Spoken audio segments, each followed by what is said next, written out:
I think about some of the conflicts I got in when I was younger, and some of the situations myself and my friends and people I grew up around were in over foolishness. When I really look at it, some of it was serious. You know, there's some men, they're organised crime. Cool, I get that. Organised crime, there's a certain amount of violence that comes with it. But if we look at the majority of conflict that happens among the men them growing up, and it's continuing to happen among young, it's not over organised crime. Most of these youths are broke. They haven't got no money. And I don't mean that as a diss. I just mean it like, men are killing each other over ends, over foolishness, over this, over screw-face, over we're at a party and you trod on my shoe, and all this kind of foolishness. That really, when you think about it, murdering someone only makes sense if you're in organised crime. In that world, it's over this territory, over that, or over he took my man's food, or blah, blah, blah. I get that. That comes with, that is what it is. And I think part of it is actually, we lost, if I look at my dad's generation, the men that all used to fight. And I'm not romanticising their generation, I know people got stabbed back then too. But most of the men I know of that generation, 45 plus, all of them are trained in some kind of fighting art, martial arts, boxing. Part of that was because of Teddy Boys and NF would have bust your head. So you, as a young black male in this country, you had to train to fight. But part of it was just, let's have a straightness, innit? We've had a, and I'm kind of trying to bring that back with this album as well, like the vibe of, as slightly olders, imagine our younger brothers and cousins and people like that, we were like, nah, just fight, innit? Like, you and my man don't get on, cool.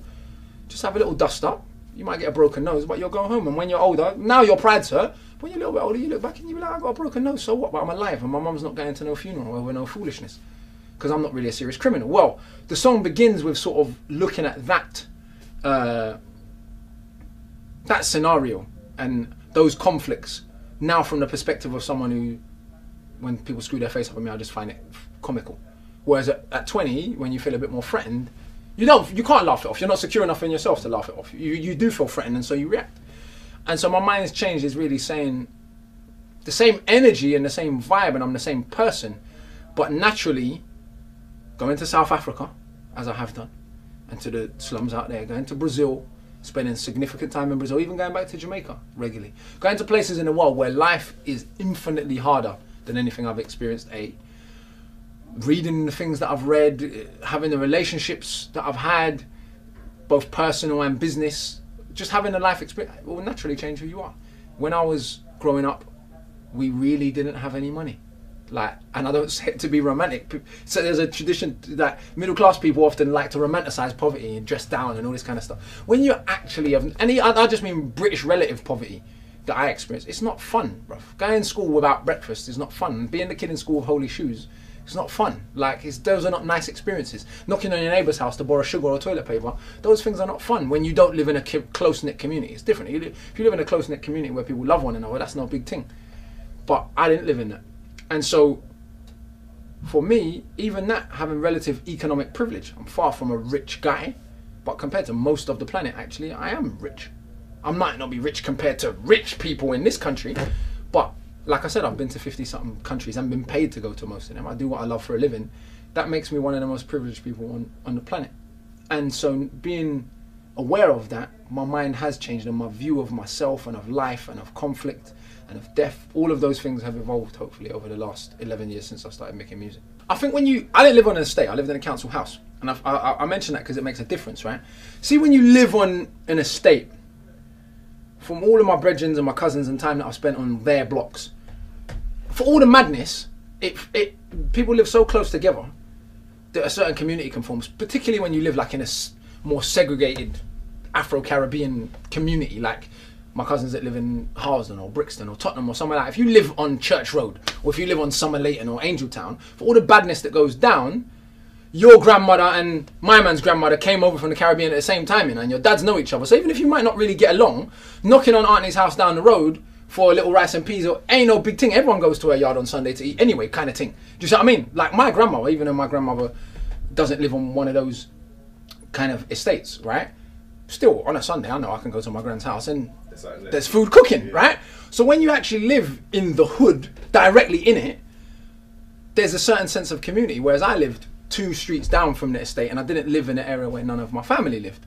So it's like my next door neighbour, we didn't really know each other. I still don't know half the people on the street that I grew up in. There's like 3 or 4 families on the street that I knew. So it was kind of like how London moves. Even though it was council house, it was very, everyone kept themselves to themselves. So what did that mean? That meant in times of struggle, in times of hardship, unless you're gonna get, I was gonna get on a bus all the way to my grand's house, which was 20 minutes away, which I did actually every Sunday. I ate at my nan's house every Sunday for my whole life growing up. And she used to give me a little £5 out of her pension and whatever else. And it's only now I look back as a big man, I think, rah, like, at the time, your grand's giving you £5. You assume all the adults have money in it. But I only look back now on my grand as a pension, I think, rah, to give me a fiver every Sunday and my sister a fiver every Sunday out of your pension, that's a big deal, you know. Like, when you really think about it, and that's quite a sacrifice. And so seeing all of that, I don't know. I just think that that shapes you, and that pride, like, still now I don't like to ask people for stuff. And even when I need their help, I'm very prideful like that. There's a small circle of people. If I ask for a favour from you, that means I like you and I respect you. If I don't like you and respect you, I will never. I'm very stubborn. Like, I'll cut my nose off to spite my face. And people get annoyed with me. Like, people in the team will be like, "Yeah, but you know, my man, just ask for." And it's not even a big thing, you know. But I just have so much pride on it. No, I'm not asking. I don't care. I don't know that person well enough to ask for their help. And I think that can be a detriment sometimes, to be honest with you. And it's kind of egotistical.